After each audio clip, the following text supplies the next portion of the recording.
বিসমিল্লাহির রহমানির রহিম। মহান নবী হযরত মুহাম্মদ সাল্লাল্লাহু আলাইহি ওয়াসাল্লাম প্রতিদিনের মতো সকালবেলা তার নিয়মিত পথ দিয়ে যাচ্ছেন গন্তব্য মসজিদে হারাম। সেখানে তিনি নামাজ আদায় করেন ও মানুষকে ইসলামের দাওয়াত দেন। এক বৃদ্ধ মহিলা ছিলেন সেই পথের ধারে। তিনি ছিলেন কাফিরদের জন্য একজন।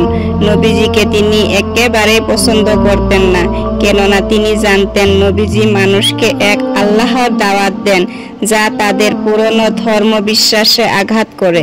তাই প্রতিদিন যখন নবীজি তার গলির পাশ দিয়ে হেঁটে যেতেন, সেই বৃদ্ধা তার ঘরের উপর থেকে নবীজির গায়ে ময়লা ফেলতেন, পচা খাবার, ছাই, কখনো গোবর। নবীজি কিছু বলতেন না, একটু রাগ করতেন না, মাথা নিচু করে চুপচাপ সেই পথে দিয়ে হেঁটে চলে যেতেন।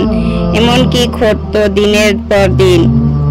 একদিন নবীজি লক্ষ্য করলেন তিনি পথ দিয়ে যাচ্ছেন, কিন্তু আজ মাথায় কিছু পড়ল না, কোনো ছাই, ময়লা, গালি নয়। তিনি অবাক হলেন, থমকে দাঁড়ালেন। মনে প্রশ্ন এলো, বৃদ্ধ কি অসুস্থ? আজ কেন সে ময়লা ফেলল না? তখন উনি উল্টো পথে ধরে সেই বৃদ্ধার বাড়িতে চলে গেলেন। দরজায় কড়া নাড়ালেন। বৃদ্ধ ভিতর থেকে কাঁপা কাঁপা গলায় বলল, কে? নবীজি বললেন, আমি মুহাম্মদ, প্রতিদিন আপনার ঘরের নিচ দিয়ে হেঁটে যাই।